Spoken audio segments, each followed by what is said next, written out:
for Thursday, the 15th of February. I'm Stephen Ridgway. Zoom has released patches to address a critical privilege escalation flaw in the Windows app.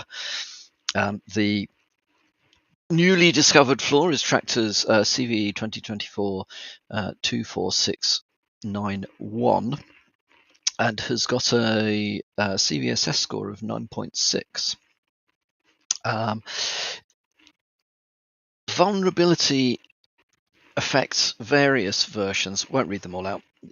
You can see in the article that we'll link to the briefing.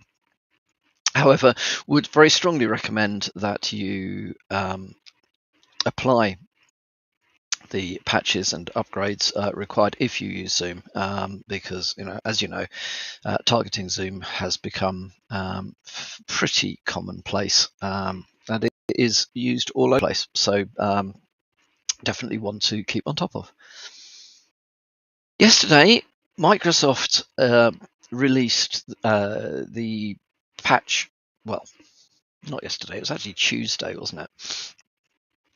Tuesday, Microsoft released the Patch Tuesday patches for this month, and on Wednesday released information about a critical flaw in Exchange Server that is being actively exploited in the wild. So the vulnerability is CVE 2024-21410 with a CVSS score of 9.8.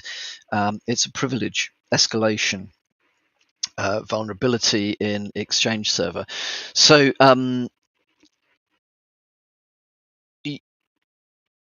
yes, the vulnerability has been addressed in the latest round, the latest round of patches. However, this particular vulnerability is being targeted and exploited, and presumably has been for prior to these patches being made available. I can understand why Microsoft didn't release information about this until the patch was available, because otherwise it would just be a tsunami of script kiddies trying to come up with some or other proof of concept code and generally causing mischief. So definitely would recommend that if you run Exchange Server and you haven't yet patched, prioritize this particular one, because it is relatively straightforward to exploit, and there is I wouldn't say proof of concept, there is actual exploit code floating around if you know where to go and look. So patch your Exchange servers as a priority for this month. Now, there's an interesting it is a vulnerability, I guess, but there's an interesting way in which an Ubuntu command can be, or utility can be, abused to install malicious packages. Now, I'm sure that many of you have been, using Linux for a really long time, like I have. But for those that haven't, there is a continual evolution of Linux. There are, various new utilities and subsystems and so on and so forth that get developed. Sometimes those replace long-established and well-known systems. So a really good example of that would be if, like me, your Linux networking is based around knowledge of things like ifconfig. I'm dating myself here, but you all know I'm old. So ifconfig, you run ifconfig on a modern Ubuntu, and it's not there. And the reason it's not there is because the NetTools package isn't installed by default.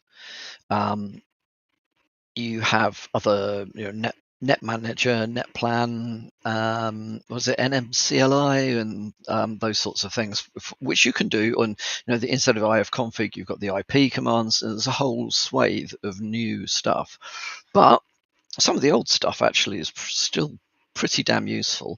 So if you wanted to have ifconfig on the system, and you run the command and it's not there, well, if you know that it's NetTools that is the package required in order to get that, you could just go and install NetTools. However, if you don't know that's what the package is called, Ubuntu's got a kind of clever system, utility in the background, which looks at what you're trying to do, and then recognizes which packages are that particular utility or command is found in.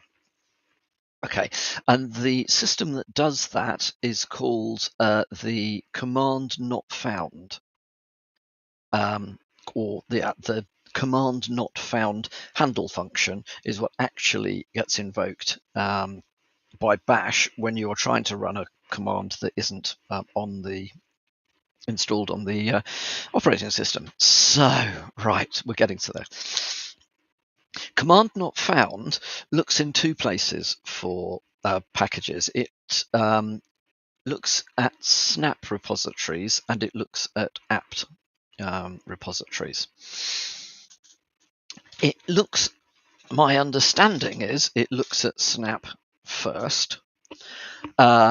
However, it is possible for malicious actors to claim a name in Snap if the package doesn't already exist in Snap. Now, and my understanding is that can overlap with the name of a package that you might be able to get through apt, but because Snap searched first, it would find the malicious or the rogue package first and install it. Excuse me. Not the simplest things to compromise. So, but it is something you should be concerned of. It will also mean that there's a possibility that you could be hit with typo squatting for packages and so on and so forth. There's all sorts of areas here where the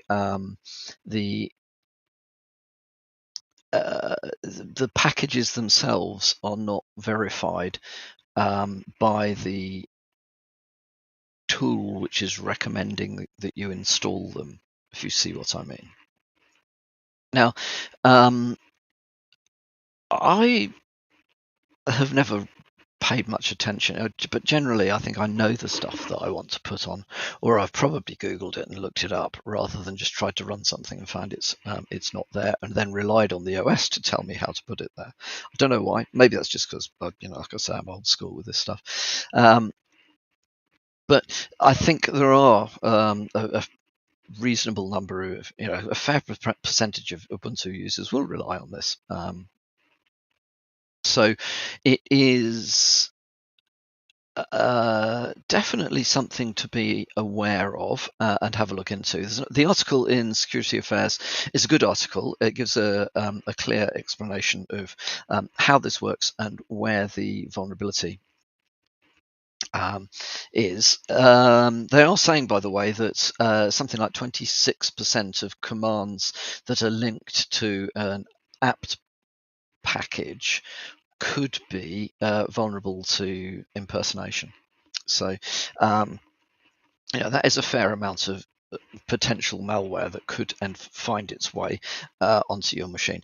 So, as always, be certain that when you're installing stuff from a repository somewhere, be certain that you trust the repository. A lot of, if not, I think most packages will have, official packages will have hashes associated with them, so you can check that the thing that has been installed is actually the thing that you were expecting to be installed. So be careful with package repositories. They are a very common way of distributing malware, mainly to, well, either the unsuspecting or the technically proficient but not paying attention. And then finally from me today, OpenAI has shut down accounts in China, Russia, Iran, and North Korea that have been caught using OpenAI's systems to create phishing emails and generate malicious code and so on and so forth. So we've spoken about the potential risks associated with AI. Probably the risks are overplayed at the moment, but we don't know where it's going. However, it is worth noting that it can write decent code. It doesn't always write decent code. If you ever look at the stuff it comes up with, it doesn't always work. It doesn't always work the way you expected. And bearing in mind that certainly ChatGPT has a propensity to just make stuff up. You can't always trust what it comes up with. However, if you were looking to make convincing phishing emails, it will be pretty damn good at that. And so, yeah, the concern that we were talking about during last year around the usual ways in which you can identify, say, a phishing email by the quality of the English, the branding on the emails, all the usual sort of stuff. It will be harder in the future to determine what has been written by a native speaker and what's been written by AI, which will make it somewhat easier for phishing gangs to succeed in compromising accounts. But it is, so the reason I brought this to your attention is because, well, sometimes these things are talked about, sometimes these kind of, they're rather nebulous concepts of, oh, well, this could be used to do that. Well, sometimes it is also then worth thinking about, well, is it actually being used that way? And the answer is yes, it is. It's not surprising, but equally, it is not something that we should be ignoring. That is all from me for today. I hope you all have a good Thursday, and I'll speak to you all tomorrow.